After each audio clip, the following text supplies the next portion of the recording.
Hi, I'm Benjamin Sanvee. I'm a candidate for the Montserrat Senate seat in the 2014 midterm elections. I'm the nominee of the Liberty Party. I'm a husband, I'm a father, and I'm a patriot.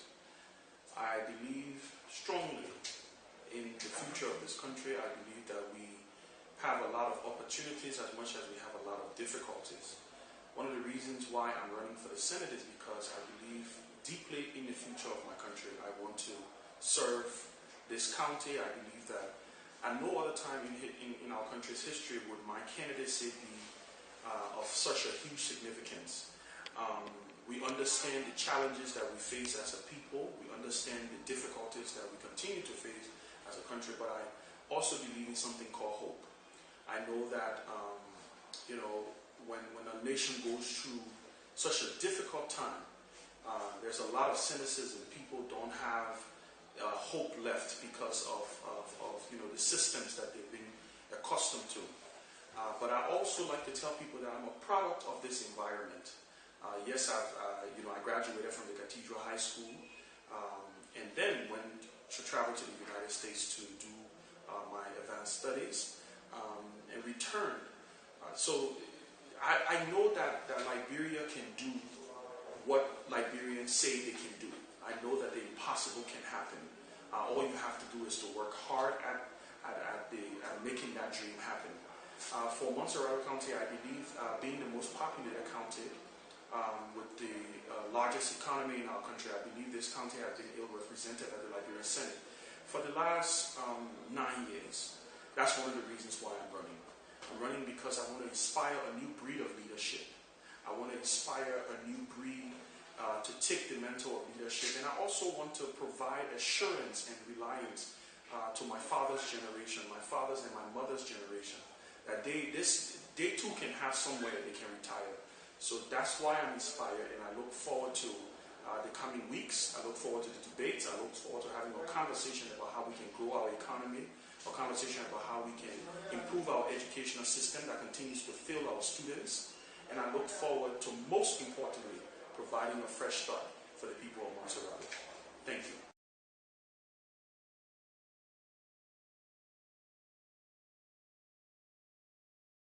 I think the number one issue that's happening in our healthcare system, I believe that the fact that we have not invested wisely in our healthcare system.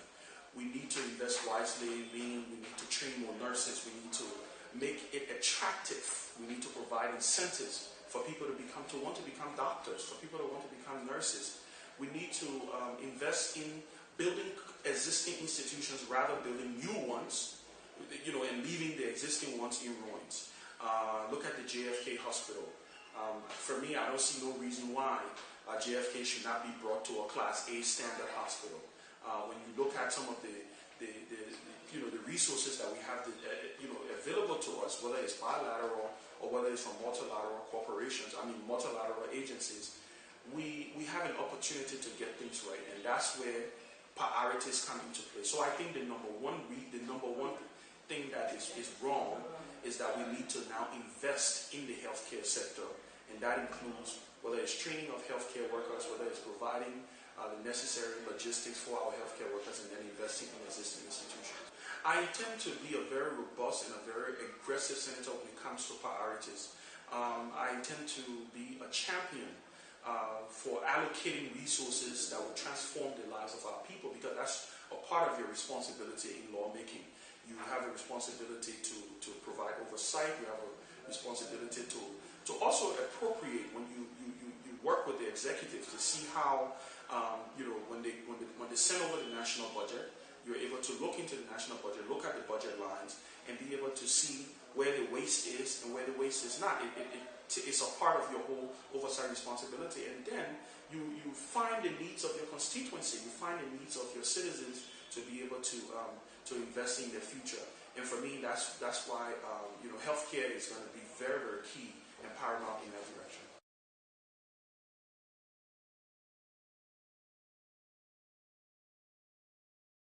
Rule of law and security. I think, look, the thing about the way I view it is an economic issue.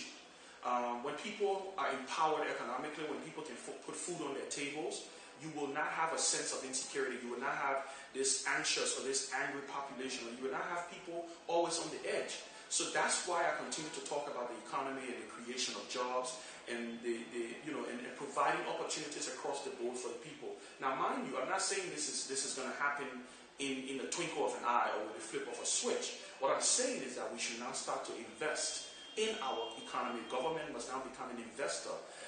So when I look at security, I look at security from that frame of mind. We've made progress. We've trained an army. We have the international community here helping with our police. All of those things, we've done all of those things. But there is still a sense that Liberia is still sitting on the edge. It's because there is economic disparity across the board. So for me, security ties in with the economy, and that's how I intend to tackle it.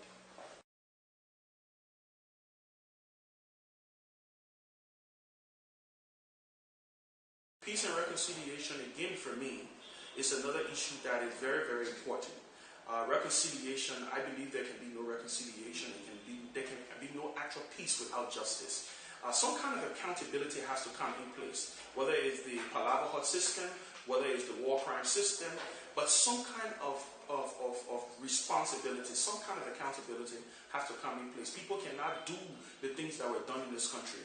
Some of the crimes that were committed in this country, whether economic or political or war crimes, and continue to go scot-free. We have to put in place a system that will deter the next generation, to make it known to them that these things are not supposed to be happening. So there is a legal framework in place for us to be able to start to discourage activities like that. So I am a strong supporter of the TRC report. I will say that. I'm a very strong supporter of the TRC report.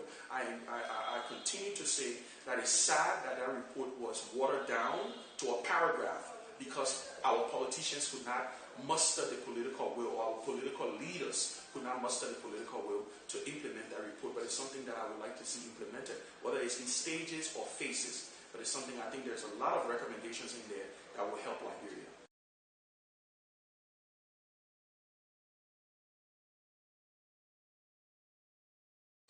I think the economy, we've had some difficult times over the last couple of years, but it's because of a number of reasons. One of the reasons being that we do not have a middle class.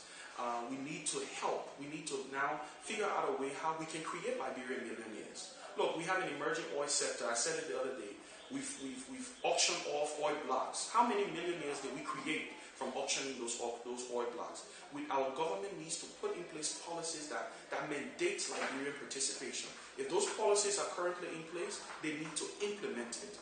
That's why I said government should not only be an employer in our economy, government should be an investor. I am a strong proponent and a strong supporter of public-private partnerships.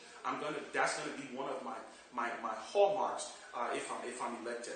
I'm gonna encourage the Liberian government to identify potential and aspiring young Liberian businesses. The issue of Liberianization, certain sectors of our economy allocated for Liberians, and help Liberian businesses, provide them the opportunity for them to thrive. That's how I believe we will build a middle class. Invest in the agriculture sector, invest in the housing sector, invest in the educational sector. Sometimes people forget that education is a business also. The fact that universities, students pay tuition. Invest in all of these sectors, and we will begin to start to see the growth that we want to see in our economy. But the key is we need to close the gap between the haves and the have-nots, the poor and the rich. And we need to be able to provide our people that sense of security so that they're able to own and control our economy. That way, we'll be able to guarantee prosperity.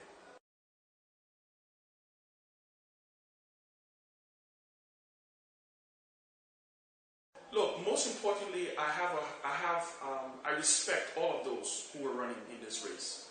I believe we all love our country. I deeply believe so.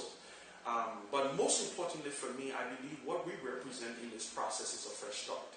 I think we've had a lot of the same over the last couple of years. I say it with all honesty, the choice is very clear.